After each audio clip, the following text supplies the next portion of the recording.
ceramah. Metode ceramah merupakan metode pembelajaran yang sering digunakan guru dalam menyampaikan materi pelajaran. Terlebih, materi yang disampaikan adalah materi pelajaran matematika. Materi matematika pada tingkatan dasar dapat juga disampaikan dengan mengaitkan dengan permasalahan di kehidupan sehari-hari.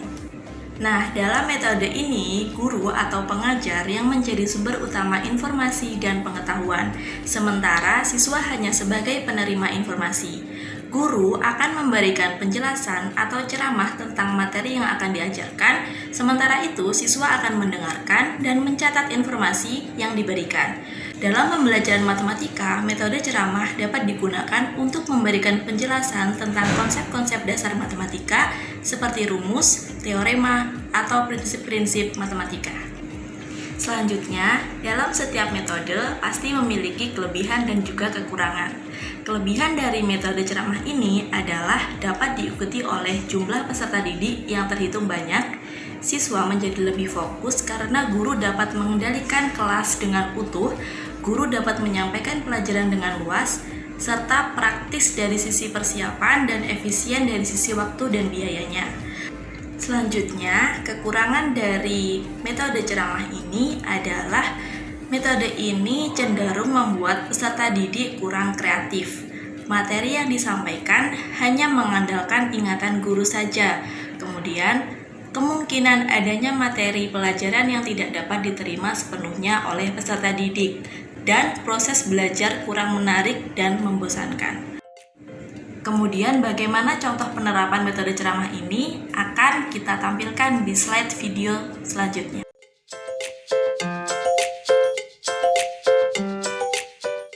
Selanjutnya adalah metode ekspositori.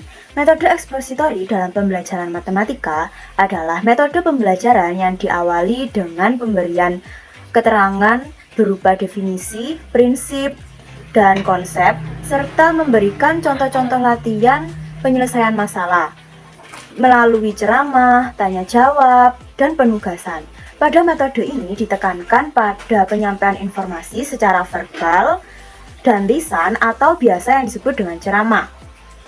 Nah, pada metode ekspositori, di sini metode pembelajarannya berpusat pada guru, di mana sebagai penyampaian informasi dalam hal ini dominasi guru banyak berkurang dibandingkan dengan metode ceramah.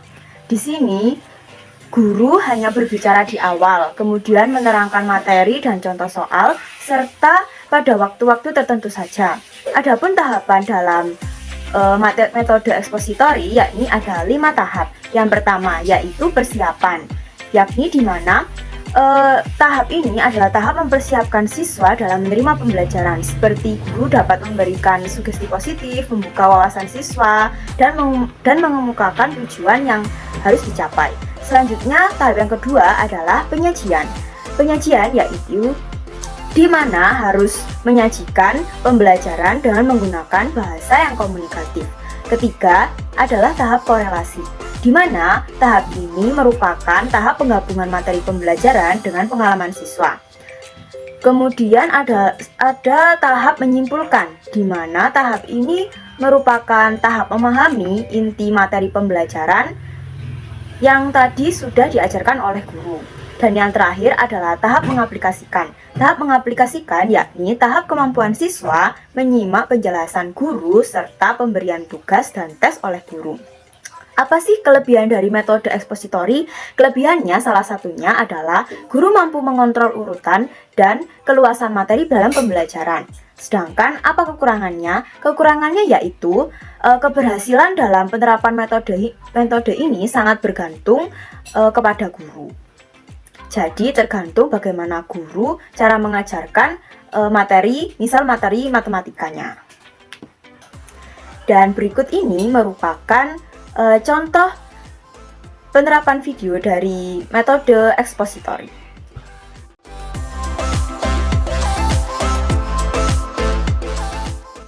Metode selanjutnya ada metode tanya jawab.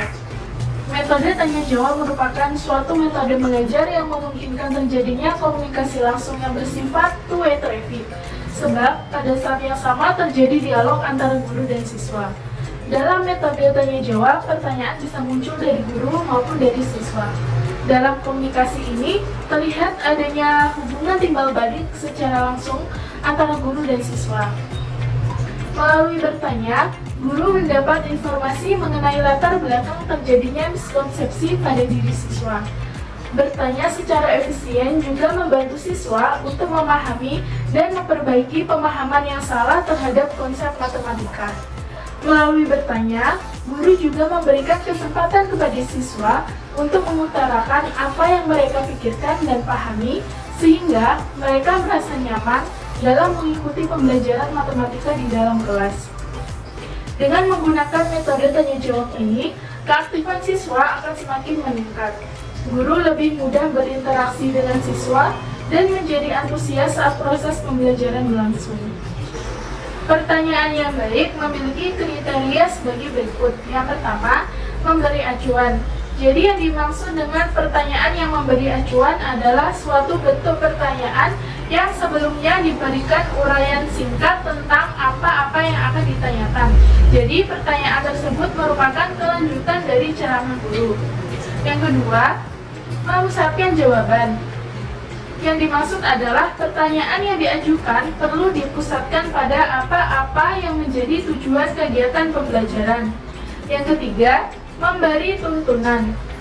Guru dapat menuntun peserta didik dengan pertanyaan-pertanyaan yang menuntun mereka pada jawaban yang benar. Dan yang terakhir adalah melacak jawaban peserta didik. Guru mengajukan beberapa pertanyaan kembali, meskipun jawaban atas pertanyaan pertama sudah benar. Nah, selanjutnya, pasti terdapat kelebihan dan kekurangan dalam suatu metode pembelajaran. Kelebihan dari metode tanya jawab ini adalah yang pertama, pertanyaan dapat menarik dan memusatkan perhatian siswa. Yang kedua, mengembangkan keberanian dan keterampilan siswa dalam menjawab dan mengemukakan pendapat. Yang ketiga, dapat merangsang siswa untuk melatih dan mengembangkan daya pikir serta daya ingat siswa. Kekurangan dari metode pembelajaran ini, yang pertama, siswa dapat dikecam ketakutan selama tanya jawab berlangsung. Yang kedua, akan ada siswa yang tidak terlibat dalam proses berpikir atas pertanyaan yang diajukan oleh guru. Yang ketiga, waktu banyak terbuang, khususnya ketika siswa tidak dapat menjawab pertanyaan.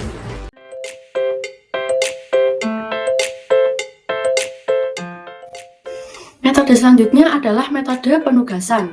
Metode penugasan adalah metode pengajaran dengan memberikan tugas kepada siswa. Dalam pelaksanaannya, siswa diberikan rentang waktu tertentu agar mereka dapat melakukan kegiatan belajar dan hasilnya dipertanggungjawabkan kepada guru yang bersangkutan. Pada metode ini, guru memberikan tugas yang harus dikerjakan oleh siswa, baik itu secara individu maupun secara berkelompok. Metode pemberian tugas ini mempunyai 3 fase. Fase yang pertama yakni fase pemberian tugas. Pada fase pertama, guru perlu mempertimbangkan tujuan pembelajaran yang akan dicapai, jenis tugas yang jelas agar anak mengerti apa yang ditugaskan kepada mereka, dan disediakan juga waktu yang cukup untuk mengerjakan tugas tersebut. Fase kedua adalah fase pelaksanaan tugas. Pada fase ini, siswa diberikan bimbingan oleh guru, diberikan motivasi agar mereka mau mengerjakan tugas, dan dianjurkan agar siswa mencatat hasil-hasil penugasan yang mereka peroleh dengan baik. Yang ketiga adalah fase mempertanggungjawabkan tugas. Pada fase ini, siswa melaporkan, baik lisan atau tulisan, dari tugas yang telah mereka kerjakan. Ada tanya jawab atau diskusi dalam kelas, lalu penilaian hasil pekerjaan siswa dilakukan baik dengan tes maupun non-tes atau dengan cara yang lain. Untuk kelebihan dari metode penugasan, yakni siswa dilatih untuk menjadi pribadi yang bertanggung jawab, disiplin, mandiri, serta dapat mengembangkan kreativitas baik secara individual maupun berkelompok. Kekurangan dari metode penugasan, terkadang ada siswa yang menyontek tugas siswa lain, lalu ada juga siswa yang jarang aktif dalam kegiatan berkelompok, dan tidak mudah bagi guru untuk memberikan tugas sesuai perbedaan kemampuan yang siswa miliki. Berikut adalah contoh dari penerapan metode penugasan dalam kelas.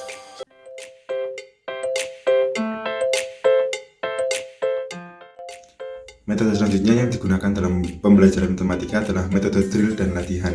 Metode drill sama dengan metode latihan, atau bisa dikatakan metode drill ini yaitu metode latihan yang dilakukan secara berulang-ulang sehingga atau bersifat kontinu, sehingga metode ini diharapkan dapat meningkatkan keterampilan secara maksimal mengenai pengetahuan maupun materi yang sedang dipelajari.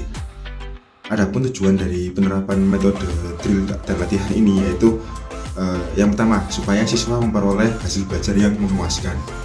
Yang kedua, menstimulus siswa agar berlatih secara konsisten sehingga siswa aktif dalam belajar. Jadi kesehariannya mereka akan terbiasa untuk belajar karena metode ini juga sangat bagus diterapkan pada siswa. Selanjutnya, mengajarkan siswa untuk memanfaatkan waktu sebaik-baiknya untuk melakukan hal yang positif.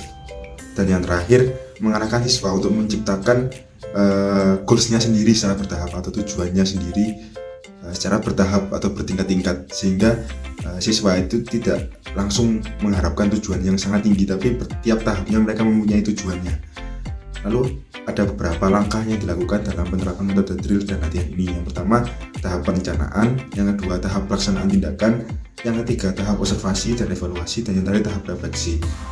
Berikut ini merupakan video contoh penerapan metode drill dan latihan yang dilakukan kepada siswa di sekolah oleh salah satu guru.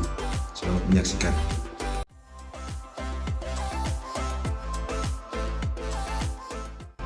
Metode selanjutnya dalam pembelajaran matematika yakni metode permainan. Metode ini biasa disebut dengan bermain sambil belajar matematika. Metode pembelajaran permainan ini merupakan sebuah metode pembelajaran yang dimana siswa dapat berpikir dengan cara bermain untuk menanamkan konsep-konsep matematika serta beberapa contoh permainan yang dapat merangsang dan memelihara minat siswa untuk belajar matematika. Tujuan dari metode permainan dalam pembelajaran matematika ini juga dapat untuk menyangkut aspek kognitif, psikomotorik siswa, dan juga afektif. Permainan yang mengandung nilai-nilai matematika dapat meningkatkan keterampilan anak, menemukan konsep, pemahaman, dan pemantapannya, seperti meningkatkan kemampuan menemukan, memecahkan masalah, dan masih banyak yang lainnya. Nah, dengan memanfaatkan situasi anak bermain sambil belajar matematika, diharapkan anak atau siswa senang dalam mengerjakan suatu pembelajaran matematika. Yang kedua, siswa akan terdorong dan menaruh minat untuk mempelajari matematika dengan sukarela. Yang ketiga, apabila siswa terlibat dalam kegiatan, ia akan betul-betul memahami dan mengerti dari kegiatan yang diikutinya. Yang keempat, ada ketegangan siswa dalam pembelajaran matematika berkurang. Nah, biasanya kan di dalam kelas waktu pembelajaran matematika anak-anak tuh suka merasakan ketegangan atau keseriusan. Nah, dengan metode permainan ini dapat mengurangi tingkat ketegangan pembelajaran matematika di dalam kelas. Nah, dilihat dari sisi positif atau kelebihan dari metode permainan dalam pembelajaran matematika tadi, kita bisa menyimpulkan bahwa memang banyak sekali manfaatnya. Tetapi, walaupun permainan matematika itu menyenangkan, penggunaannya juga harus dibatasi. Barangkali sekali-kali memang dapat juga diberikan untuk mengisi waktu kosong atau waktu luang, kemudian mengubah suasana yang tegang menjadi agak fleksibel, kemudian menimbulkan minat dan sejenisnya. Seharusnya, metode permainan ini direncanakan dengan tujuan instruksional yang jelas, tepat penggunaannya, dan tepat pula waktunya. Selanjutnya yakni terkait kelemahan yang dimiliki oleh metode permainan dalam pembelajaran matematika. Metode ini, apabila dilakukan tanpa persiapan yang matang dari seorang guru, maka ada kemungkinan tujuan-tujuan pembelajaran tidak dapat tersampaikan atau tidak dapat tercapai dengan baik dan maksimal. Karena anak-anak akan cenderung terlalu masuk ke dalam proses permainannya, jadi mereka abai terkait pembelajaran matematika yang telah diberikan. Dalam pembelajaran matematika dengan menggunakan metode permainan ini, seperti contoh ada suit perkalian, kemudian permainan dengan kelereng atau gundu, kemudian congklak KPK dan FPP, ular tangga numerasi, kartu bilangan, dan masih banyak sebagainya. Lalu, seperti apa sih contoh penerapan dari metode permainan di pembelajaran matematika ini? Silahkan cek video berikut.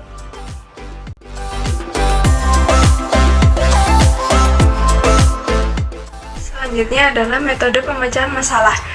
Pembelajaran matematika di sekolah dasar tidak hanya diarahkan pada peningkatan kemampuan siswa dalam berhitung saja, tetapi juga diarahkan pada kemampuan pemecahan masalah atau problem solving melalui cara berpikir yang matematis. Metode problem solving sebagai salah satu metode yang efektif karena bukan hanya sekedar metode mengajar, tetapi juga merupakan suatu metode berpikir, berkomunikasi, mencari dan mengolah data, dan akhirnya menarik kesimpulan.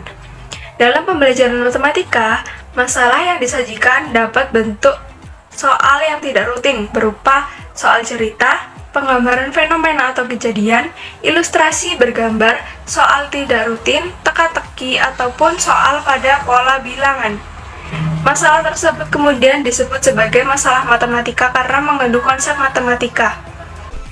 Krulik dan Rudnick mengenalkan 5 tahapan pemecahan masalah yang disebut sebagai heuristik, yaitu menyelesaikan suatu masalah tanpa harus berurutan dalam bukunya Teaching Reasoning and Problem Solving in Elementary School, yang mengkhususkan langkah ini dapat diajarkan di sekolah dasar dengan 5 langkah. Yang pertama yaitu read and think, jadi membaca dan berpikir. Yang kedua, explore dan plan, yaitu mengeksplor dan merencanakan. Yang ketiga, select a strategy, yaitu memilih sebuah strategi. Yang keempat, find an answer, yaitu menemukan sebuah jawaban. Dan yang kelima, reflect and attempt, atau merefleksi dan mengembangkan. Kemudian proses ini dapat disingkat lagi menjadi 4 langkah, yaitu memahami masalah, menentukan strategi, melaksanakan strategi pemecahan, dan pemeriksaan kembali. Nah, berikut adalah contoh video dari penggunaan metode pemecahan masalah atau problem solving pada pembelajaran matematika di sekolah dasar mengenai pola bilangan.